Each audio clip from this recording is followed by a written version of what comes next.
Hi chefs, my name is Sophia and today we're going to be making pesto alla Trapanese and Genovesi di Erice from Sicily. So let's go grocery shopping.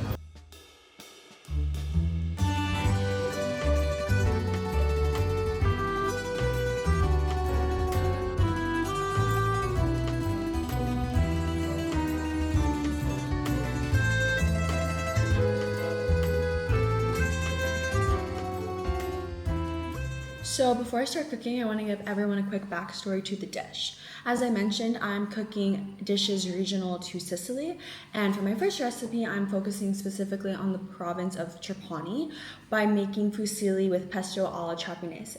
So this dish originates from the port of Trapani, where Genoese ships and their sailors and their merchants would come from the east and stop at this port, and they would introduce Trapani locals to their traditional green pesto ingredients, such as basil, garlic, and pine nuts.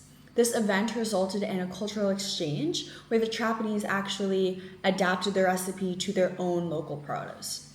So this included adding fresh tomatoes that grew really well in the Mediterranean climate, which these tomatoes are known for giving pesto alla Trapanese a redder hue as opposed to a green hue.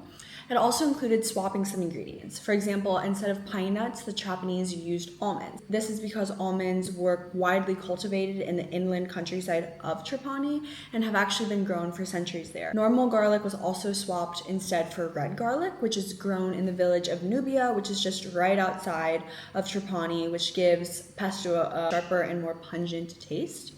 And then finally, instead of Parmigiano Reggiano, the Trapanese used pecorino. And this is because pecorino's production really thrives due to the region's very hilly landscapes and lush pastures that provide very perfect conditions for sheep farming. So now that you have a background, I'm going to start preparing all of the ingredients. So we're going to start by measuring out 2 ounces of peeled almonds. The almonds give the pesto a creamy consistency and makes it a little sweeter than pine nuts usually do. Next, I'm going to grate about 2 ounces of Sicilian pecorino. Next preparation are the tomatoes. I'm going to cut up about a pound of them. I got Sicilian tomatoes. Next, I'm going to get some basil. I need like 2 ounces. Now I have a garlic clove. I'm just going to get like 1. Start by putting the almonds in my blender and I'm going to blend these up. Next, I'm going to add my cheese, my fresh tomatoes, my basil as well, my olive oil, and then we're going to blend it. It smells very good. I'll add just like a little salt. It tastes great. I also realized I forgot I'm going to add some garlic. So for my pasta, I chose fusili. So I'm going to cook it until it's al dente. So the pasta's almost ready. I'm gonna reserve a little bit of cooking water, which is sometimes known as liquid gold. Starch in the pasta helps emulsify sauces really well. My pasta's all done, and now all I have to do is just put the pesto with it, fold it together. Pesto. And then I'm just gonna add a little pasta water. Okay guys, this is my special guest. This is Meg, my roommate, and we're gonna try the pasta. Cheers. Cheers. Do you like it? It's so fresh. It doesn't feel like heavy. As we were saying, it's very light. It's like very creamy. It would be great for summer. The tomato like brightens it, and the basil taste is like so good. And the Sicilian pecorino makes it. That's our review. The next dish I'll be making is dessert, so stay tuned. So next I will be making a dessert, which is Genovesi di Erice, and I'll give you guys another little history on it. So this is a short crust pastry filled with a creamy lemon custard and then topped with a dusting of powdered sugar. And despite the name Genovesi, this dessert is actually Sicilian, originating from the medieval village of Erice, located in the province of Trapani. While this isn't confirmed, a popular hypothesis for the dessert's name stems from its shape resembling that of Genoese sailors' headdresses. And this hypothesis is very credible given the strong trade relations between Genoa and Trapani at one point in time. The preservation and the popularity of this dessert can largely be accredited to Maria Grammatico and the convent of San Carlo. So at just 11 years old, orphaned by her father, Maria was sent to the convent of San Carlo, and there she mastered the art of convent pastry making for 15 years. And there she learned how to make Genovesi along with a variety of other Sicilian sweets. So eventually Maria left the convent and she opened up her own small laboratory to expand on her craftsmanship and to share it with everyone. Her small laboratory eventually became very world renowned and closely associated with the pastry making tradition of Erice and Trapani. And now, to this day, tourists will make a point to visit the region of Sicily and go to Erice and visit the Pasticceria di Maria Grammatico to experience the authentic culinary symbol of Erice. So now I'm gonna make it, and I hope you enjoy. So first I'm gonna start by making the short crust pastry. Measuring out my 00 flour, I need 250 grams. Next, I'm going to measure 250 grams of durum wheat flour. Finally, I need to add 200 grams of sugar. Now I have this large mixture of dry ingredients. Now I'm going to add in cold butter cubes. Also need 4 egg yolks.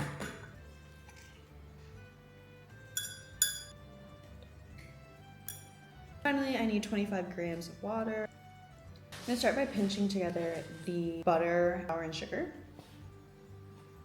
So I'm gonna add the egg yolk.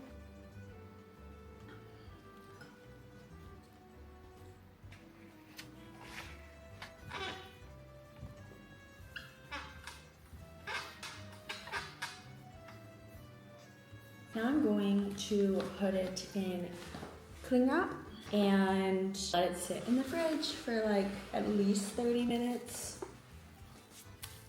Okay, putting it in the fridge. Okay, so now I'm gonna make the pastry cream, and I have to start by putting the milk and a whole peel of a lemon on the stove. Okay, and then I'm just going to prepare this milk. 500 grams. Already put the milk in, lemon peels, and then I'm going to heat it. I don't want it to boil. So now that this was hot but not boiling, I'm gonna take out the lemon rinds. So I need 150 grams of sugar. And then I need 2 egg yolks. Now I'm going to whisk. Now I'm gonna add 45 grams cornstarch. And then I'm gonna whisk it together. Okay, this is what this looks like. Now I'm going to take my mixture and put it in an even bigger pot. Now I'm gonna add a little bit of milk, a little by little. Okay, it turned into a custard. I'm going to put it in a bowl, and I'm gonna put some cling wrap on it, and I'm gonna let it sit. Now I'm going to take my log of dough, begin by putting down some flour. I'm gonna cut it. So I'm gonna take my circle, pop it with my hand. I'm gonna take my custard, and then I'm just gonna put it in the middle. I'm gonna take my other one that I already prepared, kind of like ravioli almost.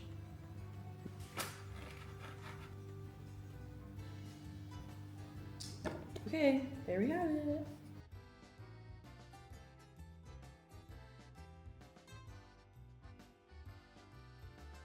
So I have 6 of them done, and I'm gonna put them in the oven at 220 for like 10 minutes, and then I'm gonna dust them with powdered sugar.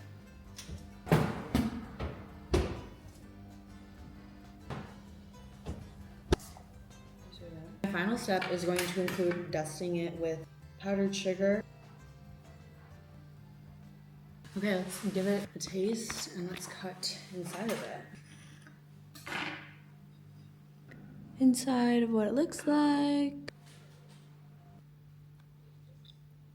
It's really good. The flavor is really subtle. The shortbread itself is like nice and kind of like buttery. The inside is really just flavored with the lemon rind.